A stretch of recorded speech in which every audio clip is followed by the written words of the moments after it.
ओम शांति।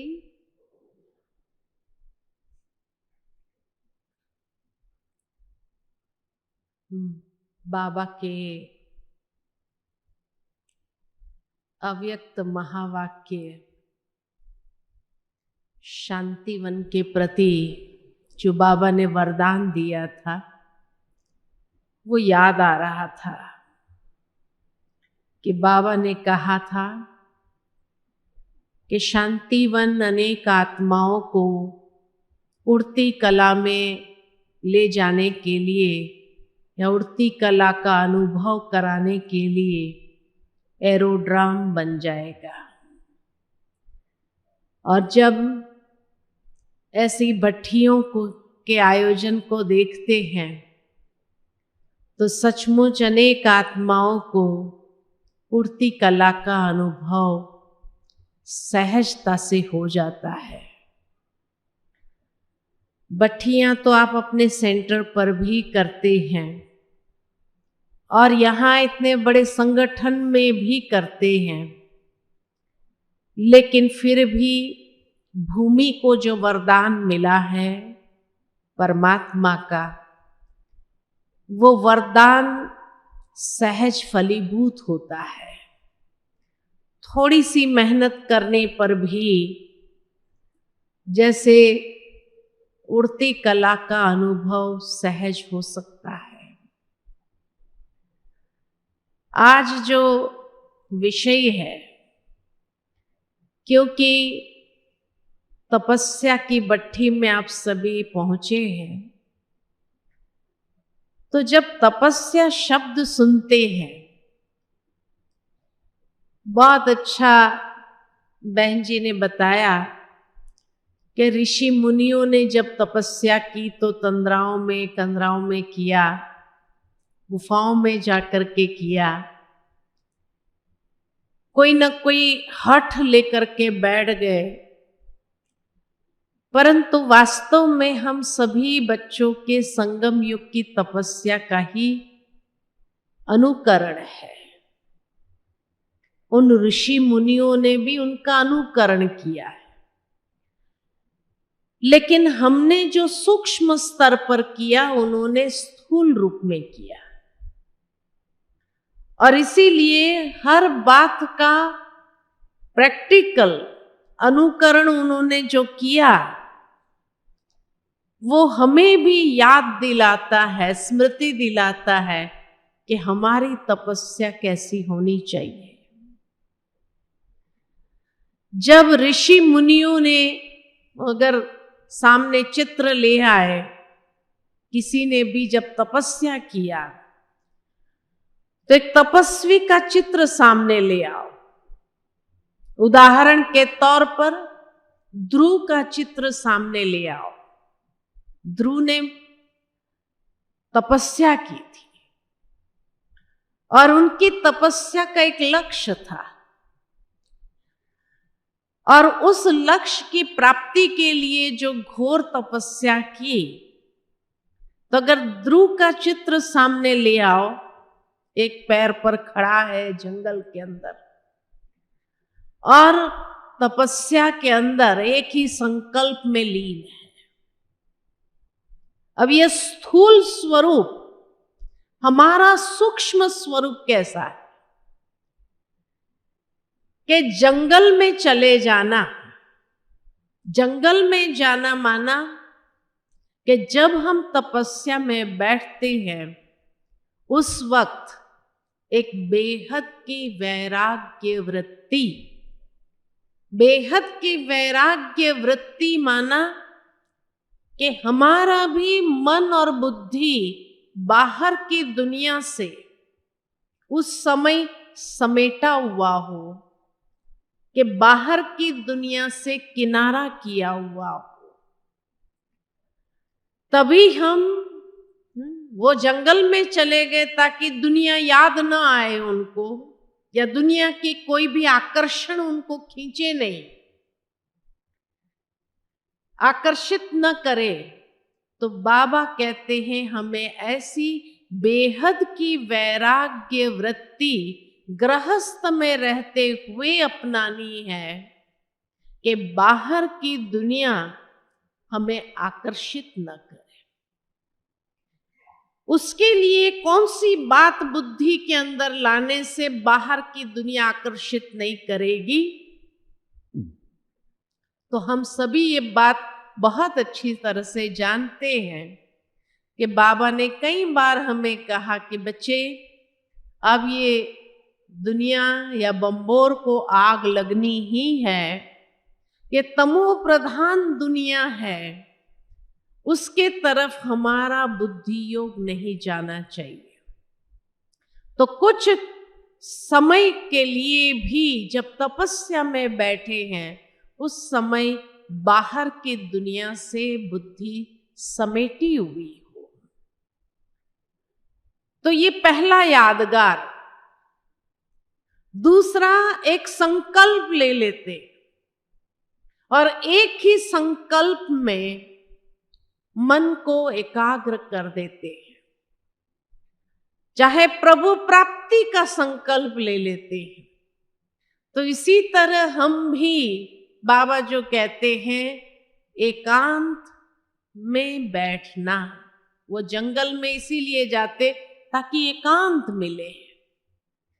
तो हमें भी एक के अंत में अपने मन बुद्धि को ले जाना है, एकांतवासी बनना है। अनन्य भाव से, अन्य कोई नहीं, अनन्य भाव से एक ईश्वर की याद के लगन में मगन होकर के समा जाना है। तो एकांतवासी बनना, अंतर्मुखी हो जाना और एक नामी होकर के एक की याद में बुद्धि को ले चलना, ये तपस्या का दूसरा अर्थ है। पहला अर्थ बेहद की वैराग्य वृत्ति, दूसरा अर्थ तपस्या माना एकांतवासी होकर के, अंतर्मुखी बन करके। अंतर्मुखी सिर्फ बाह्य मौन की बात नहीं है, लेकिन मन का भी मौन हो जाना और एक नामी होकर के, एक रस स्थिति में स्थित होकर के एक की लगन में मगन होना, ये तपस्या का दूसरा अर्थ है। तपस्या का तीसरा अर्थ, उसी चित्र को अगर देखें तो कितने दिनों तक जो पोस्चर अपनाया उसी पोस्चर में स्थित हो जाते हैं।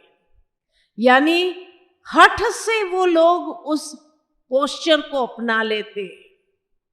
ऋषि मुनि भी कहते, ऋषि मुनि जब तपस्या करते थे तो उस पोस्चर में ऐसे बैठ जाते थे हठ के साथ कि पूरे वो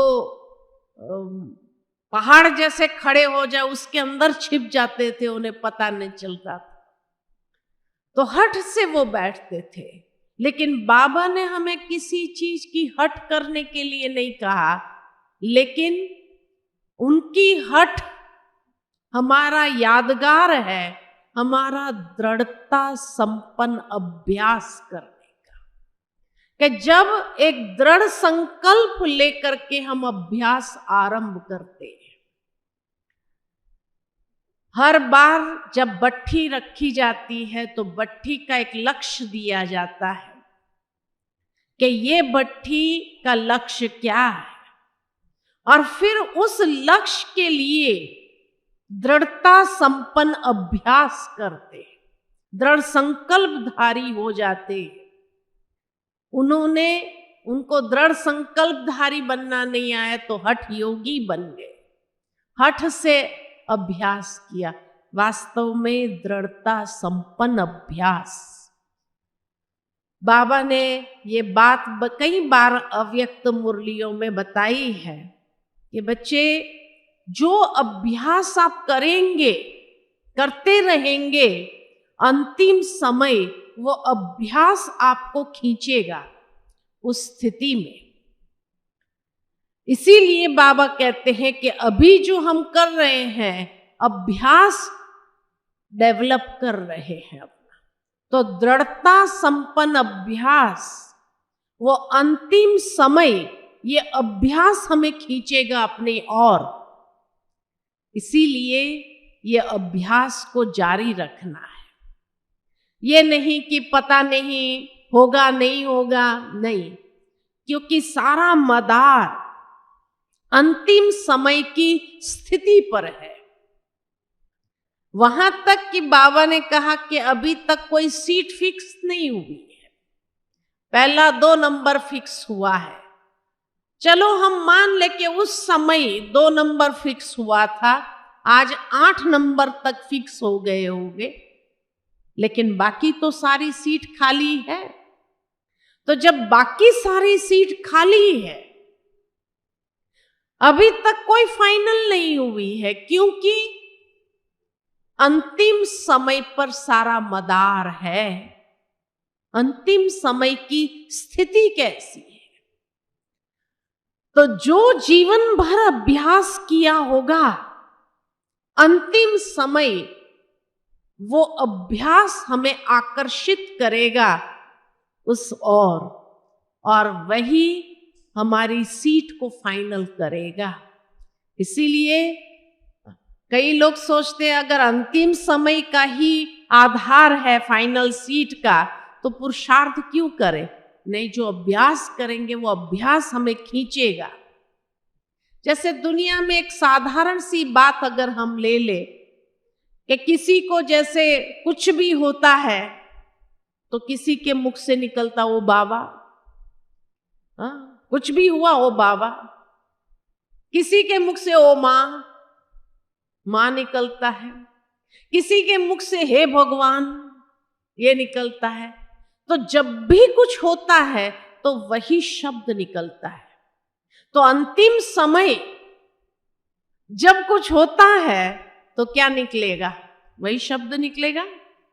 कल मम्मा की मुरली जब सुन रहे थे तो मम्मा ने बताया, उसमें एक बात बहुत अच्छी बताई कि कई लोग ऐसे जब दृश्य को देखते हैं तो क्या कहते हैं? Oh my God, oh my God कहते हैं ना, ओ माय गॉड निकल जाता है अपने आप।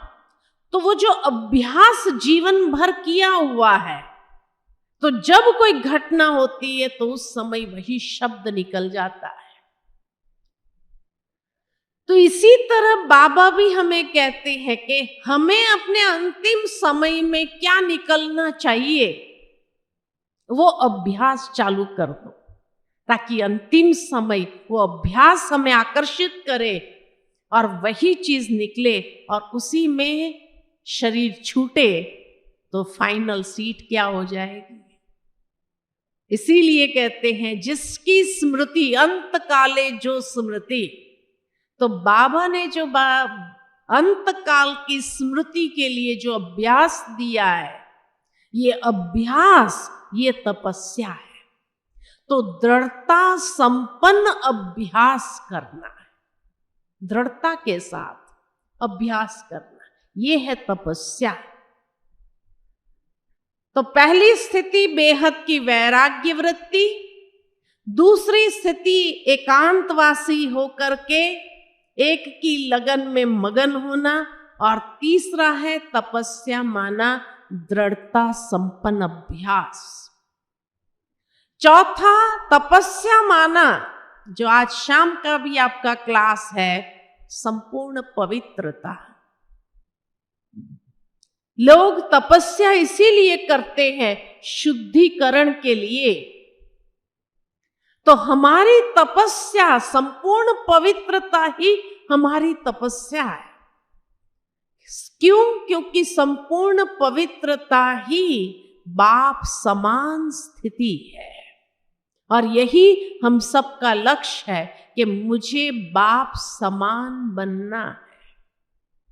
तो संपूर्ण पवित्रता की परिभाषा तो आपको शाम के सत्र में बताया ही जाएगा, लेकिन मन वचन कर्म स्वभाव संस्कार संबंध, किस प्रकार के होने चाहिए, ये संपूर्ण पवित्रता के अंदर इंक्लूड हो जाता है।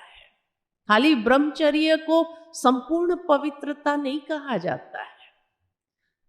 तो इसीलिए तपस्या हमारी है ही संपूर्ण पवित्र बनना, यानी बाप समान स्थिति अपनी बनाना। पांचवी बात, तपस्या माना एकाग्रता पूर्ण अभ्यास करना। एकाग्रता, अब कितने प्रकार की एकाग्रता चाहिए, तब कहेंगे कि हाँ एकाग्रता पूर्ण अभ्यास है।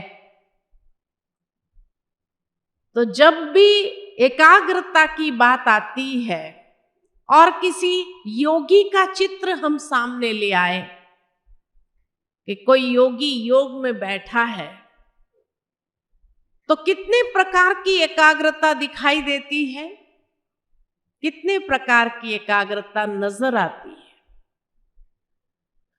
योगी के चित्र के अंदर 5 प्रकार की एकाग्रता नजर आती है। पहली एकाग्रता शारीरिक एकाग्रता। शारीरिक एकाग्रता, हिलता डोलता रहता है व्यक्ति, योग में भी बैठे हिलता डोलता रहता है, खांसता रहता है या कुछ भी ऐसे करते हैं, तो ये बताता है कि उसकी आंतरिक स्थिति एकाग्र नहीं है। तभी शरीर भी हिलता डोलता है।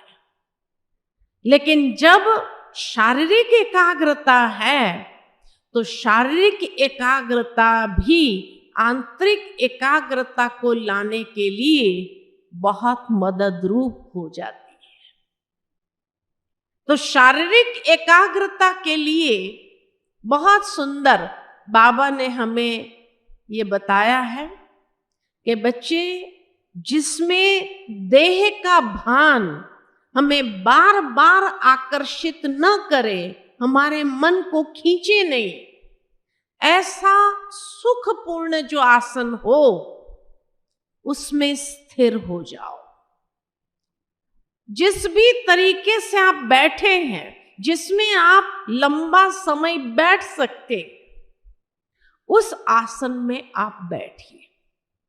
वहां तक कि पतंजलि ने भी जब आसन की बात की तो सुख स्थिरासन यही कहा कि जिसमें सुखपूर्वक स्थिर तरीके से आप बैठ सकते हैं, वो है एकाग्रता वाला आसन। तो सुख के मतलब ये नहीं कि इतना सुख में बैठ जाए जो योग के बजाय किसी और मुद्रा में चले जाएं हम। निद्रा योग तो नहीं करना है हमें। अधिकतर निद्रा योग में चले जाते हैं। सुखपूर्वक बैठना है ना, तो सुखपूर्वक बैठते बैठते फिर कहाँ पहुंच जाते हैं, एकाग्रता रहती नहीं है। तो इसीलिए वो सोचते हैं थोड़ा पैर ऊपर नीचे करके हिलते रहेंगे तो हमारी जागृत अवस्था रहेगी। नहीं, ऐसी बात नहीं है कि आप हिलते रहेंगे तभी आपकी जागृत अवस्था रहेंगी। अक्सर आप देखेंगे कि जिस समय आप हिलेंगे ना, आपकी मुंडी इधर उधर जरूर जाएगी। दूसरे क्या कर रहे हैं वो देखने के लिए जरूर जाएंगे। और फिर हमारे संकल्प चलते हैं देखते हुए, ये सोया हुआ है, ये उबासी ले रहा है। तो जो हमें सुनाया जा रहा है, ये हमारा बुद्धि योग जो लगना चाहिए वो नहीं लगता है। तो इसीलिए शारीरिक एकाग्रता मन की एकाग्रता को लाने में भी मदद करता है। तो इसलिए जितना हमारा अलर्ट आसन हो, लेकिन शारीरिक एकाग्रता।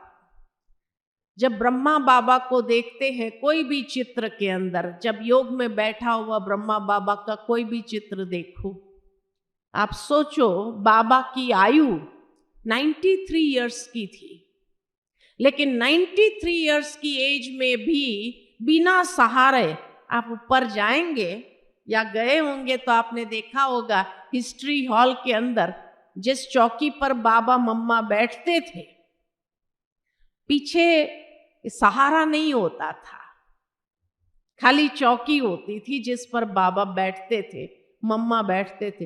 एट द एज ऑफ 93 भी बाबा सपोर्ट लेके नहीं बैठते थे, लेकिन फिर भी बाबा का पोजीशन एकदम सीधा टटार, एकदम पीठ एकदम सीधी, पैर पर पैर चढ़ा हुआ, अर्ध पद्मासन में हमेशा बाबा एट द एज ऑफ 93। हम ये नहीं कहेंगे कि आप भी यही पोजीशन में बैठो, नहीं, बाबा ने हम बच्चों को तो सहूलियत दिया है, लेकिन फिर भी जितना अलर्ट स्थिति में हम बैठ सकते, नाम मात्र पीछे का एक सहारा हो अगर लिया है तो भी, लेकिन बाकी हमारी पीठ एकदम सीधी हो तो आपको नींद नहीं आएगी। अगर आप एकदम ऐसे झुक करके बैठे हैं तो अवश्य नींद आ जाएगी। लेकिन योग माना अगर मैं तपस्या में बैठी, तो तपस्या में कैसे बैठना होता है? एकदम सीधा, पीठ एकदम सीधी हो, तब जाकर के नींद भी नहीं आएंगे। आपका संपूर्ण कंट्रोल अपनी कर्मेंद्रिय के ऊपर हो और फिर आप योग अभ्यास करिए। तो इसलिए बाबा मम्मा का जब चित्र देखते हैं तो उस चौकी को याद करिए कि अगर उस चौकी पर आज मुझे बैठना हो तो हम कैसे बैठेंगे। तो शारीरिक एकाग्रता पहली एकाग्रता है, स्थूल से ही आरंभ करते हैं, फिर सूक्ष्म की ओर जाते हैं। दूसरी एकाग्रता है मानसिक एकाग्रता, मन की एकाग्रता। अक्सर मनुष्य के मन के लिए ये शिकायत होती है कि मन भटक जाता है, मन में व्यर्थ बहुत चलता है, नेगेटिव नहीं चलता है लेकिन व्यर्थ बहुत चलता है। तो सबसे पहले तो ये व्यर्थ के लीकेज को कम करना है या बंद कर देना है, क्योंकि जब एक तरफ हम अपना जमा कर रहे हैं एकाग्रता की शक्ति के माध्यम से, अगर व्यर्थ है तो सारा लीकेज है, वो जमा नहीं हो रहा है, और जमा नहीं होता है इसीलिए खुशी का अनुभव नहीं है। लेकिन जब हमारा जमा का खाता हो रहा है तो अंदर में खुशी का अनुभव स्वतः होने लगता है। तो जब बैठे तो एक उमंग उत्साह के साथ बैठे, किससे मिलने के लिए आज हम बैठे हैं इस तपस्या के अंदर? बाबा से मिलना है, परमात्मा से मिलने का यह सौभाग्य सिर्फ संगम पर ही प्राप्त होता है। तो इस तरह से खुशी में बैठे, मन को उमंग उत्साह में ले आए और बैठे तो व्यर्थ संकल्प नहीं चलेगा। अगर व्यर्थ चलता है तो क्या करना चाहिए? व्यर्थ अगर चलता है तो महसूस करते ही कि मन के अंदर व्यर्थ संकल्प आरंभ हुआ, महसूस करते ही मन को एक दिशा दे दो। चाहे मुरली की पॉइंट को याद करो कि आज बाबा ने मुरली में क्या बात सुनाई, उस पॉइंट में अपने आप को ले चलो, एक दिशा दे दो माइंड को, ताकि समर्थ संकल्प हमारा क्रिएट होना शुरू हो। व्यर्थ चलाते रहो या व्यर्थ को रोकने का प्रयत्न करो, ऐसे नहीं, उसको दिशा देना जरूरी है। समर्थ संकल्प की ओर उसको मोड़ो। अगर बाबा की मुरली की पॉइंट याद नहीं आ रही तो किसी क्लास की पॉइंट को भी आप मनन चिंतन करना आरंभ करो और उस दिशा में उसको मोड़ो। मन को दिशा देना आवश्यक है उस वक्त, है ना, क्योंकि नहीं तो व्यर्थ चलाते चलाते जब मन थक जाता है तो भी उस थकावट के कारण नींद आना स्वाभाविक है। इसलिए बैठते हैं उस समय तो ऐसे एकदम स्थिर होकर के बैठेंगे, लेकिन थोड़ी देर तक व्यर्थ चलता रहा, युद्ध करते रहे, तो युद्ध करते करते जब थक जाते तो फिर सो जाता है। तो इसीलिए बाबा भी हमेशा कहते कि बाबा को योद्धा पसंद नहीं, युद्ध वाले योगी पसंद नहीं, लेकिन बाबा को योग युक्त आत्मा पसंद है, योगी तो आत्मा पसंद है। तो इसलिए मन को दिशा देना जरूरी है। दूसरा, अगर मन भटकता है, एक तो व्यर्थ में भटकता है, दूसरा कहां भटकता है? दूसरा कहां भटकता है? तीन चीजों में मन अक्सर भटकता रहता है। पहला है व्यर्थ में भटकता है, दूसरा है संबंधों में भटकता है। कभी कौन से संबंधी याद आ जाएंगे, कभी कौन से संबंधी याद आ जाएंगे। तो व्यर्थ से मुक्त होने के लिए मन को दिशा देना जरूरी है, उमंग उत्साह में लाना जरूरी है।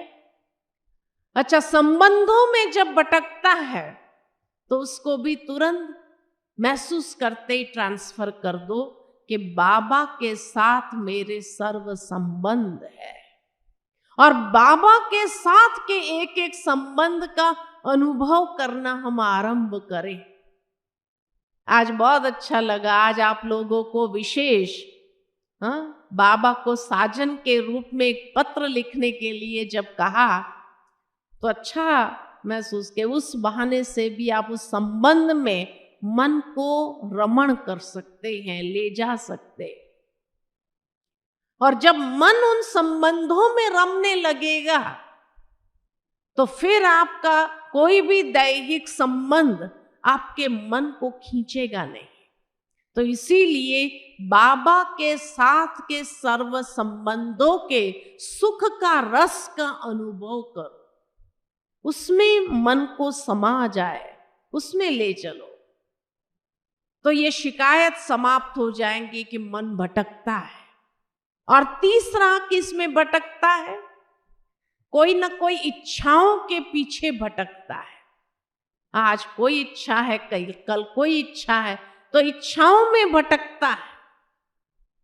तो इसीलिए बाबा कहते हैं कि उस समय यही सोचो कि जो पाना था वो पा लिया, अब काम क्या बाकी रहा। तो बाबा से जब सर्व प्राप्ति का अनुभव अगर होगा तो फिर मन इधर उधर इच्छाओं में भटकेगा नहीं, ये चाहिए वो चाहिए में भटकेगा नहीं। तो इसीलिए मन को कोई न कोई संबंधों में सुख के रस में उसको ले चलो, और या सोचो कि बाबा ने मुझे सर्व प्राप्ति संपन्न बना दिया, अब मुझे और कुछ नहीं चाहिए। तो इच्छा मात्र अविद्या की स्थिति हो जाएगी, तब मन की एकाग्रता बनने लगेगी। दूसरा, जैसे कहा, मन को एक लक्ष्य दे दो, क्योंकि लक्ष्य देने से वैसे लक्षण आने लगेंगे। साथ ही साथ जैसे कोई बच्चे को लक्ष्य देने के लिए उसको रेखा के अंदर रखना पड़ता है, इसी तरह मर्यादा की रेखा में मन को भी बांधना पड़ता है, तब मन एकाग्र हो सकता है।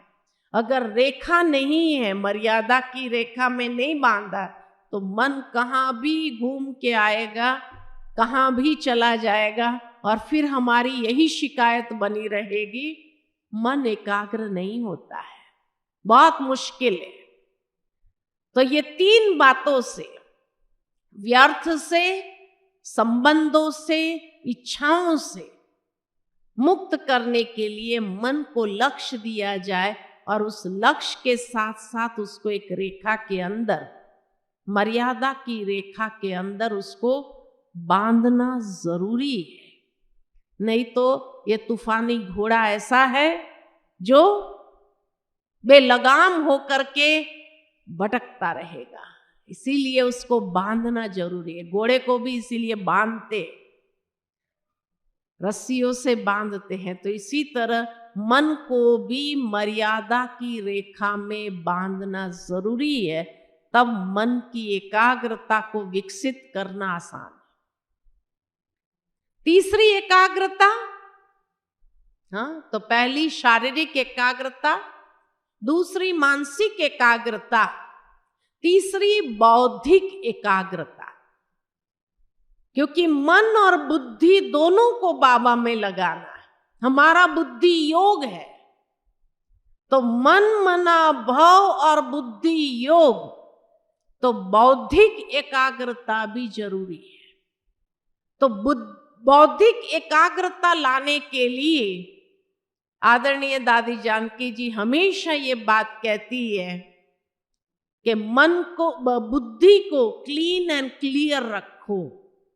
बुद्धि हमारी स्वच्छ, क्लीन और क्लियर माना फोकस्ड हो, क्लियर एकदम स्पष्ट हो। तो स्वच्छ और स्पष्ट, जितनी बुद्धि हमारी स्वच्छ और स्पष्ट है उतनी एकाग्र करना उसको आसान है। बुद्धि के अंदर जितना मैलापन है, क्योंकि बुद्धि माना हमारी विवेक शक्ति, और विवेक अगर गलत दिशा में दौड़ रहा है तो बौद्धिक एकाग्रता को लाना बड़ा असंभव है। इसलिए क्लीन एंड क्लियर जितना है तो कंफ्यूजन नहीं होगा। बुद्धि के अंदर स्थिर स्थिर है, स्पष्ट है और स्वच्छ है। तो जहां स्वच्छता है, स्पष्टता है, वहां स्थिरता बुद्धि की आ जाती है। तो ये तीन चीज बुद्धि के लिए जरूरी है, स्वच्छता, स्पष्टता और तभी बौद्धिक स्थिरता हमारी आ सकती है। दूसरा, बुद्धि को कंस्ट्रक्टिव बनाए, क्रिएटिव बनाए, डिस्ट्रक्टिव नहीं बनाए। डिस्ट्रक्टिव बुद्धि किसको कहते हैं? डिस्ट्रक्टिव बुद्धि यानी परचिंतन, परदर्शन, निंदा, ग्लानि, ये सारी है डिस्ट्रक्टिव बुद्धि। तो कंस्ट्रक्टिव बुद्धि किसको कहे, क्रिएटिव बुद्धि किसको कहे? तो जो बाबा ने कहा अनेकों के गुण दर्शन करो। जितना गुण दर्शन हमारा होता है तो बुद्धि हमारी कंस्ट्रक्टिव बनती है। दूसरे सरल शब्द में अगर मैं कहूं तो बुद्धि को कैंची नहीं बनाओ, सुई धागा बना दो। बुद्धि को सुई धागा बना दो, कैंची नहीं बनाओ। कैंची यानी काटने का काम करती है। निंदा ग्लानि करके हम एक दूसरे की बात को काटने का काम करते हैं, कमी कमजोरी को देखते हुए काटने का काम करते हैं। तो इसीलिए बाबा कहते हैं बुद्धि को कैंची नहीं बनाओ, सुई धागा यानी जोड़ने का काम करे, ऐसी बुद्धि बनाओ। ये है क्रिएटिव बुद्धि या कंस्ट्रक्टिव बुद्धि। तब बुद्धि एकाग्र हो सकती है। कैंची का काम करने के बाद बुद्धि योग लगाने बैठो तो लगेगा, हाँ लगेगा। परदर्शन किया हमने किसी का, पर चिंतन किया, किसी की निंदा ग्लानि की और फिर योग करने बैठो, योग लगेगा कि वही बातें घूमेगी अंदर में? तो इसीलिए बुद्धि हमारी स्वच्छ स्पष्ट के साथ साथ कंस्ट्रक्टिव बुद्धि हो, डिस्ट्रक्टिव बुद्धि न हो। किसी का नुकसान करने वाले बुद्धि हमारी न हो। ये योगी तू आत्मा की बुद्धि नहीं है। योगी तू आत्मा की बुद्धि हमेशा कंस्ट्रक्टिव होती है। तीसरा जो बाबा कहते हैं निश्चयात्मक बुद्धि हो, है ना। कई बार बाबा मुरली में अलग अलग बुद्धि बताते हैं। दादी जानकी का भी एक क्लास मुझे याद आता है कि दादी भी कहते थे कि किसी की देखो तो बंदर बुद्धि है, किसी की देखो तो भैंस बुद्धि है, माना मोटी बुद्धि, समझते नहीं है। 10 बार भी बाबा समझाने के बाद भी नहीं समझ पाते। लेकिन जितना महीन बुद्धि, निश्चयात्मक बुद्धि होंगे तो बाबा के इशारों को भी कैच करना आसान हो जाएगा। तो इसीलिए निश्चयात्मक बुद्धि और महीन बुद्धि, जितना ज्ञान और योग के माध्यम से हमने अपनी बुद्धि को महीन किया है, निश्चयात्मक बुद्धि होकर के हम चलते रहे, आगे बढ़ते रहे, उतना बाबा की हर टचिंग को कैच करना आसान हो जाएगा। अलग अलग सवाल नहीं उठेंगे, ये क्यों हुआ, कैसे हुआ, ऐसा नहीं होना चाहिए। नहीं, ड्रामा की 3 बिंदी लगा करके निश्चित समझते हुए निश्चय बुद्धि होकर के चलना। क्यों क्या का सवाल ही नहीं। तो इसीलिए बाबा ने कहा बुद्धि के अंदर 3 बिंदी लगा दो। जब 3 बिंदी लगा करके आप बैठ जाएंगे तो फिर बुद्धि को एकाग्र करना आसान है। इसीलिए गीता में भी मन मना भाव, ये मन के लिए कहा कि हे अर्जुन, मन को वश में कर तू, है ना। और साथ में बुद्धि के लिए बहुत सुंदर बात दूसरे अध्याय में कही, स्थित प्रज्ञ। स्थित प्रज्ञ, प्रज्ञ यानी बुद्धि, बुद्धि को स्थिर करना है। और बुद्धि को स्थिर करने के लिए योग माना क्या, तो बहुत सुंदर कहा, योग माना स्वयं को सुसंस्कृत करने का विज्ञान। It is a science of self discipline. सुसंस्कृत करने का विज्ञान है। तो जितना शारीरिक एकाग्रता है, ये इंद्रियों की चंचलता समाप्त है, तो स्थित प्रज्ञ आसान है।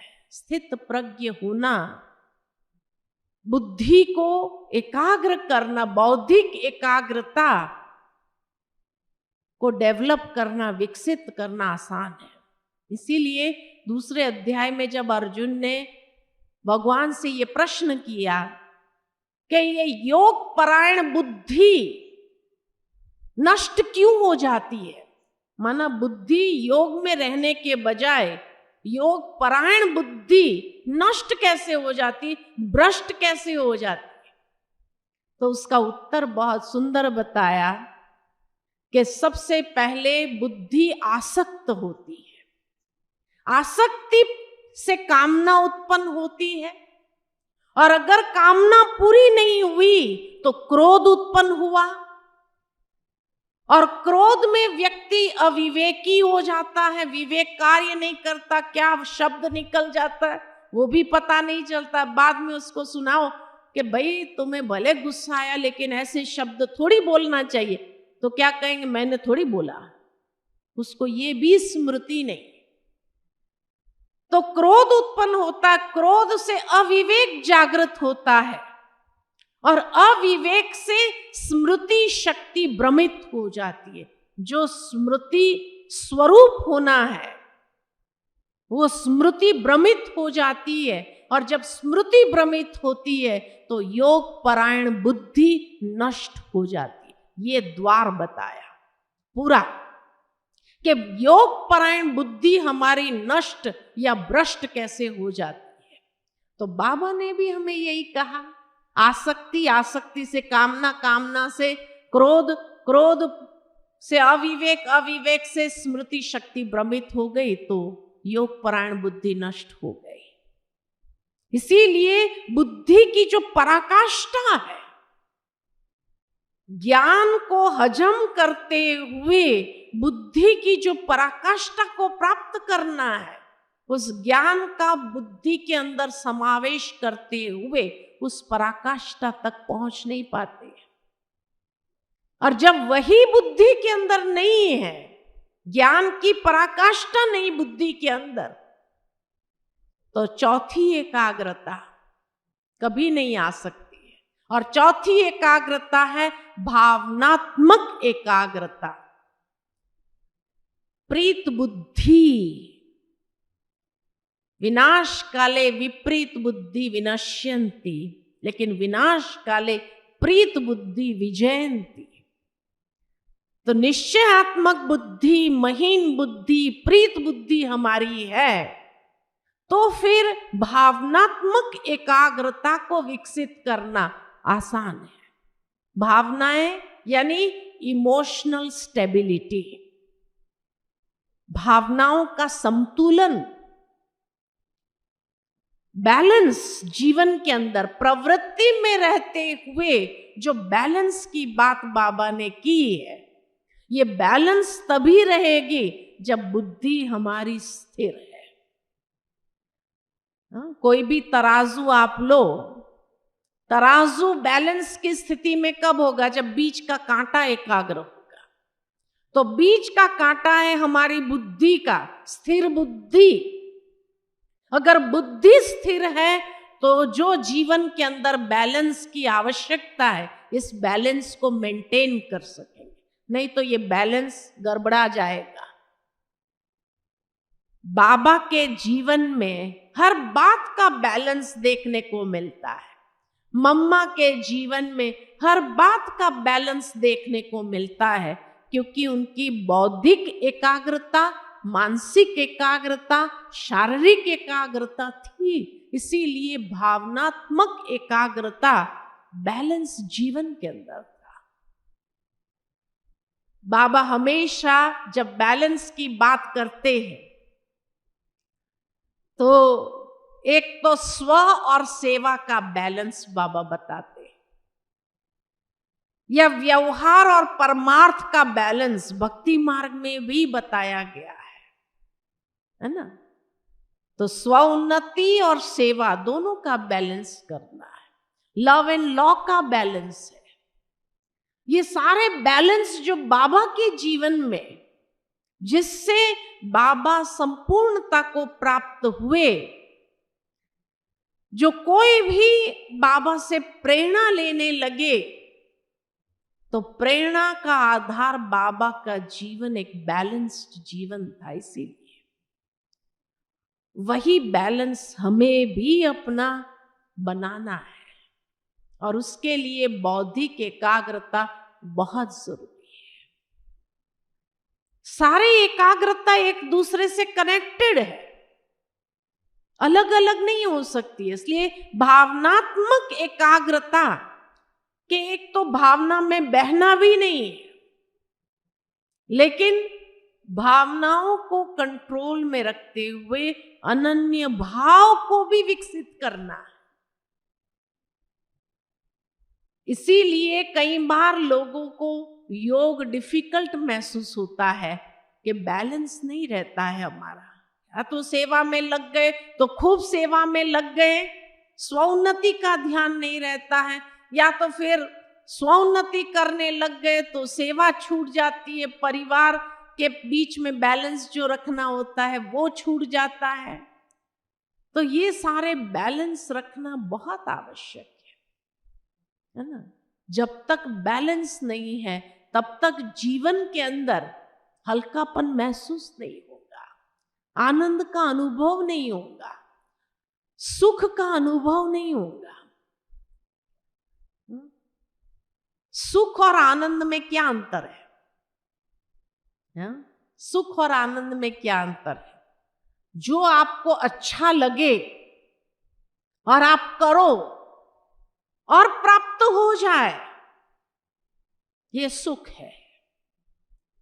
लेकिन आनंद उससे भी आगे, कि चाहे आपको डिफिकल्ट लगे, कठिन लगे, कष्टदायक भी लगे, लेकिन उसको करने के बाद जो अचीवमेंट है, सेटिस्फैक्शन है, वो आपको आनंद की अनुभूति कराएगा। अच्छा लगा और किया, कोई बड़ी बात नहीं, ये सुख का अनुभव। सुख इसीलिए भौतिक बताया, लेकिन जो कठिन है और कठिन को भी पुरुषार्थ करके आपने कुछ हासिल किया और उससे जो सेटिस्फेक्शन मिला, आत्मसंतुष्टि, विधि से, वो भी अयोग्य विधि से नहीं, योग्य विधि से उसको करते हुए उसको अचीव किया, तो आनंद का अनुभव होता है। बहुत सुंदर अनुभव। ये है अंतर सुख और आनंद के बीच का। तो इमोशनल स्टेबिलिटी, भावनात्मक एकाग्रता जहां है, वहां आनंद की अनुभूति है। और वो आनंद भी एक अलौकिक आनंद, इस दुनिया का लौकिक वाला नहीं, अलौकिक आनंद का अनुभव करेंगे। बहुत सुंदर अनुभूति। हाँ, और हमेशा फिर वो योग को ऐसे हम जीवन के अंदर साध लेते हैं कि फिर चलते फिरते उठते बैठते भी उसको करना आसान हो जाता, या प्रैक्टिकल कर्म योगी बनना भी आसान हो जाता है। ऐसी आनंद की फीलिंग कि एक बार जिसने ये आनंद का अनुभव किया, वो चलते फिरते भी वो अनुभव उसको खींचेगा, अनुभव उसको खींचता है। और ये हमारे इस जीवन का लक्ष्य है कि उस अलौकिक आनंद को प्राप्त करना, और भावनात्मक एकाग्रता से ही ये आनंद के अनुभव को हम प्राप्त कर सकते। बैलेंस बहुत जरूरी है। और तब पांचवी एकाग्रता फिर स्मृतियात्मक एकाग्रता, यानी स्मृति स्वरूप हो जाना। और स्मृति स्वरूप हो गए, उसका प्रमाण जो कहा जाता, नष्टो मोहा स्मृतिर्लब्धा, कि उसके बाद कोई भी चीज हमें खींच नहीं सकती है। कल मम्मा की मुरली जब सुन रहे थे तो मम्मा यही बात कह रही थी बार बार, कोई चीज तो है, कोई चीज तो है जो हमारे मन को खींच रही है, कोई चीज तो है जो हमें दुख का अनुभव करा रही है, कोई चीज तो है। तो ये जो मम्मा के शब्द में कि स्मृतियात्मक एकाग्रता, यानी नष्ट मोह, कि कोई भी चीज हमारे को अपनी ओर खींच नहीं सकती है, ऐसे लंगर उठ जाता है। और ऐसा लंगर जब उठ जाता है और बस बाबा में, यानी आत्म अभिमानी स्थिति निरंतर बन जाती है।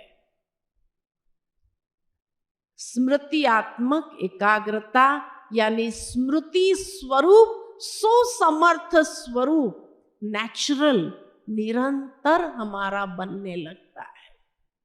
तो ये है संपूर्ण स्थिति कि जब अंतिम अध्याय में जब भगवान ने अर्जुन से पूछा कि अब तेरा मोह नष्ट हो गया, तो ये पराकाष्ठा बता दी, अलग अलग तरीके से योग के माध्यम से अभ्यास करते हुए उस स्थिति को प्राप्त करने की। और तब अर्जुन ने कहा, अब मेरा मोह नष्ट हो गया है, अब मुझे अपने शरीर में भी वो मोह नहीं रहा। इतना डिटैचमेंट, इतना न्यारापन अपनी देह से भी। हाँ, देह अहंकार तो है नहीं, बाबा के बच्चे बनते ही वो अहंकार तो छूट जाता है। अभिमान थोड़ा थोड़ा बीच बीच में उभरता है, लेकिन वो अभिमान भी निकल जाए और देह भान, जो कॉन्शियसनेस है उस बॉडी की, वो भी निकल जाए, और क्या रह जाए तो सिर्फ मैं आत्मा और मेरा बाबा, और तीसरा न कोई। ये स्मृति स्वरूप जब हम बन जाते हैं तो समर्थी आने लगती है, और यही यथार्थ तपस्या है, यही यथार्थ तपस्या है। अभ्यास से ही उसको प्राप्त कर सकते हैं। तो इसीलिए ये 5 प्रकार की एकाग्रता यथार्थ तपस्या हमसे करवाती है। तो शारीरिक एकाग्रता उसमें महत्वपूर्ण बेस है, फाउंडेशन है, जिस फाउंडेशन पर हमें अपने इस पुरुषार्थ की बिल्डिंग को भी बढ़ाना है। ठीक है? अच्छा, ओम शांति।